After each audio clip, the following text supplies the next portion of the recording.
Voltando a falar sobre cobertura do Cruzeiro. A gente sabe que cobertura tem momentos bons e ruins, você citou aquele positivo, negativo. Cara, e tem momentos mais tensos em coberturas. Tem. Já teve alguma treta? Já se estranhou com o jogador? Ou o jogador ficou Bolado. bolado com alguma pergunta sua, com o técnico? Já rolou alguma coisa nesse sentido? Você se lembra assim? Agora nessa fase, você diz? Não. Qualquer situação que você tenha presenciado ou passado por isso. Ou presenciado, talvez. É engraçado que pergunta que deixa bolado. Deixa eu ver assim. Eu, tá- eu lembrei de uma aqui. Eu tinha. Foi 2011. Eu tinha ali assumido a cobertura do Cruzeiro na Rádio Globo. O técnico era Celso Roth, grande Roth. Bravo, Celso Roth era Bravo, bravo. bravo. E aí, engraçado que depois eu fui fazer um podcast na Itatiaia, que nem tem mais, chama Fala Pance. A gente, né, nem continuou o projeto. Uhum, E eu fui entrevistar o Celso e foi uma entrevista maravilhosa. Foi uma entrevista muito legal mesmo. uhum. Mas eu lembro que ele me deu uma rachada, velho, que eu nunca mais vou esquecer na minha vida e me serviu para eu ficar mais atento. Repórter novo, distraído. Fiz uma pergunta muito, muito fraca para ele. Uhum. Eu admito que a pergunta foi assim, tipo, como é que vai ser a preparação? Tipo assim, eu acho que no outro dia o Cruzeiro ia viajar com muito treino. Ele respondeu, mas com muito treino, com muitas. E tipo assim, não Mas acredito que você me perguntou isso.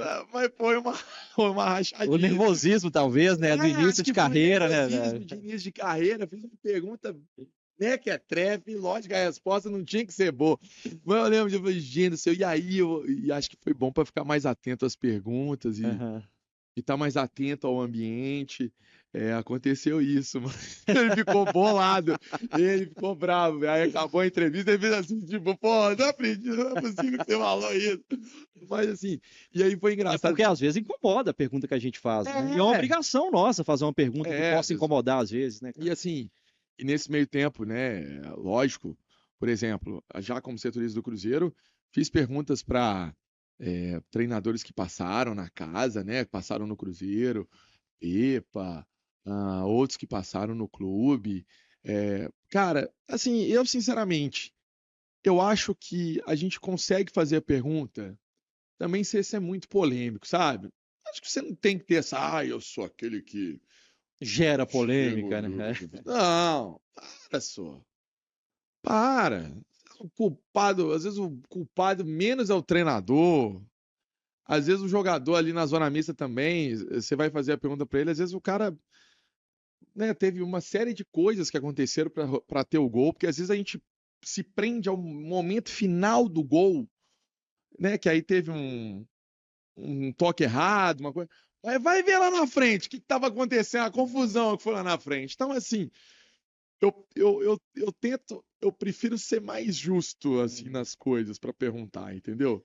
Mas e é um pouco cultural também do brasileiro, né? Apontar sempre o treinador como. O culpado. É, E na zona mista, às vezes o jogador que errou, né? Uma é. bola, errou um cabeceio, errou E tem todo um um- contexto o jogo E ali, tem né, todo cara? um contexto o É. jogo que não precisa ser. Eu acho o seguinte, eu não gosto de, no futebol, apontar um culpado. E isso eu aprendi nesse tempo de jornalismo esportivo.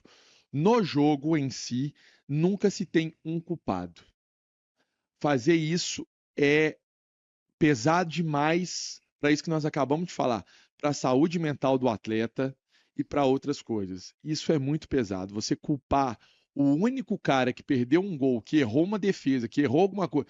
Não, tem muita coisa que passa em 90 e tantos minutos de jogo. E foi um tema muito colocado na Olimpíada.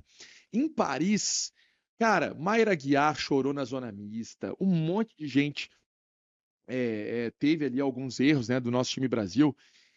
E eu via que é muito mais do que um esporte. Então, por exemplo, eu me recordo de ter entrevistado atletas que ganharam, que foram bem. Por exemplo, eu entrevistei um Isaquias que foi prata numa prova dele individual, numa quinta, mas na quarta foi uma tragédia a prova dele em dupla, sabe? Uhum. É, e aí?